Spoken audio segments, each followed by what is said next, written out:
Here's the thing. Senator Josh Hawley just tore through a so-called expert who defended a man accused of supporting terrorists.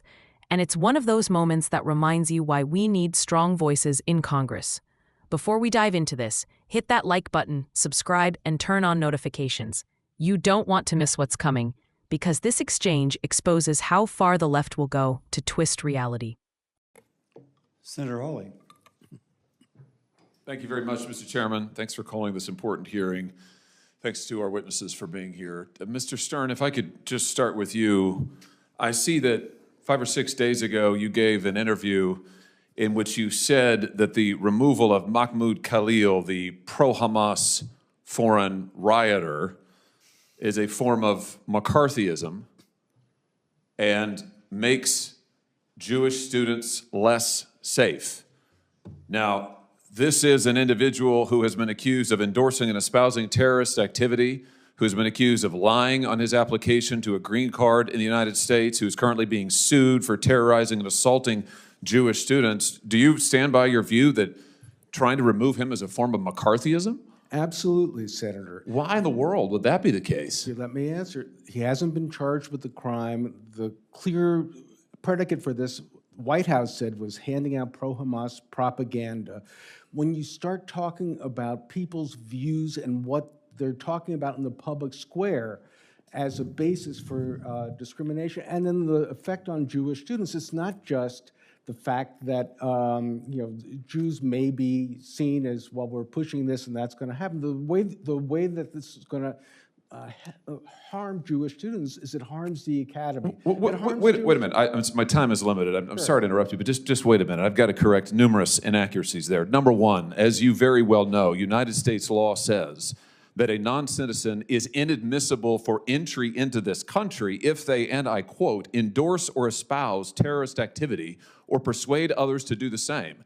That same law provides you can be removed for the same reasons. That is what Mr. Khalil has been accused of. He has further been accused of, by the United States government, lying on his visa application. That on its own would be sufficient to remove him from this country. He is being sued, as you and I sit here in New York court, by the victims of October 7th for terrorizing and assaulting Jewish students, unlawfully taking over and damaging public university property, and physically assaulting Columbia University employees.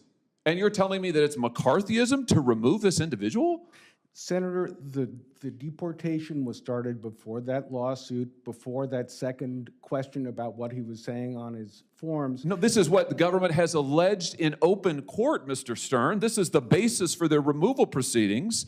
And our law makes clear if you endorse or espouse terrorist activity, you can be removed from this country. He has done so. He's been accused of doing so from the beginning. He's been accused of lying to get into the country. I'm amazed that you're saying that this is McCarthyism. Senator, you weren't here when I quoted part of what Justice Brandeis was talking about the back at a case where there's somebody that was convicted for supporting the Communist Party because they were talking about violence as a political solution. And Brandeis cautioned us that this type of robust speech, as long... This isn't speech. Lying on a visa application is not speech. Seeking to assault Columbia University employees and Jewish students is not speech.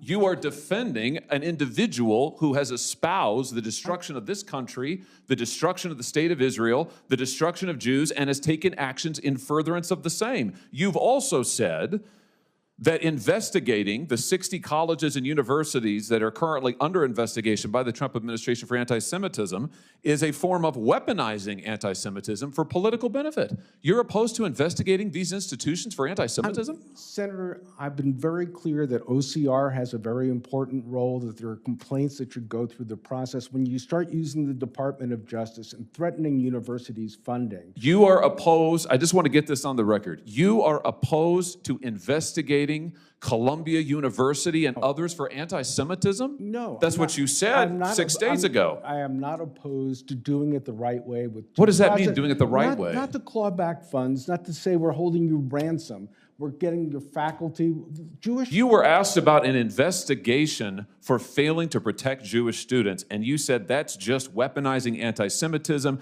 It makes students less safe. It is when the I think that's Department of crazy. Justice has a list of places they want to go to. The Senator Markey's question. Oh, I heard Senator Markey's questions. I heard his whole speech. I thought it was insane.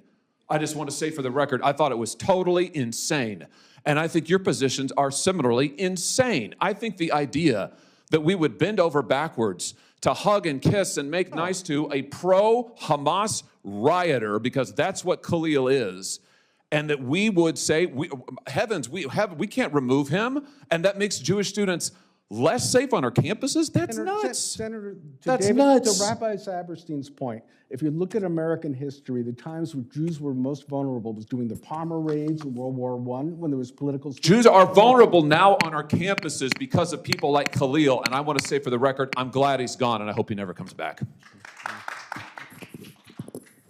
Senator Hickenlooper. Thank you, Mr. Chair. Thank you all for your time here and all your work.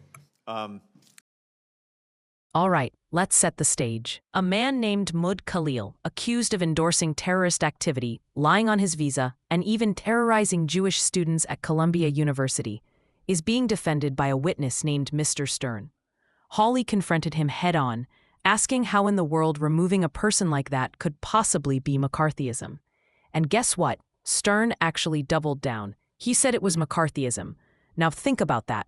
A non-citizen who's allegedly pushing pro-Hamas propaganda, lying to get into the country, and assaulting students as being painted as a victim. Hawley wasn't having it. He read the actual law on camera. Any non-citizen who endorses or espouses terrorist activity can be removed from the United States. Period. That's not a gray area. That's federal law. Stern tried to hide behind free speech arguments, saying this was about academic freedom and robust debate, but Hawley shut that down fast. Lying on a visa isn't free speech. Physically attacking Jewish students isn't free speech. Advocating for the destruction of Israel and the U.S. isn't debate. It's radical extremism, and pretending otherwise is exactly why anti-Semitism has exploded on college campuses. And here's where it gets even more insane. Stern previously said investigating universities for anti-Semitism was weaponizing anti-Semitism for political gain. You heard that right. Instead of holding schools accountable for turning a blind eye to Jewish students being harassed, he's worried about hurting the university's feelings. Hawley wasn't buying it. He called that logic insane, and honestly, he's right, because the real danger to Jewish students isn't from the government investigating hate. It's from people like Khalil, who promote it. Every day, we see students waving terrorist flags and chanting for the destruction of Israel while administrators look the other way. And when anyone tries to step in, the left cries McCarthyism. What this really means is, we're watching the moral collapse of our academic institutions. These so-called defenders of free thought are protecting radicals who despise America's values, while Jewish students are scared to walk across campus. And that's why voices like Hawley's matter. He didn't sugarcoat it, he didn't tiptoe around it. He called it for what it is, madness. If you think America's colleges have lost their way, if you think our leaders should actually defend our laws and our people, not terrorist sympathizers, then this is your wake-up call. Like this video, subscribe, and drop a comment below. Let's make sure people like Hawley know we stand with them, and that we're done letting apologists for hate hide behind academic freedom.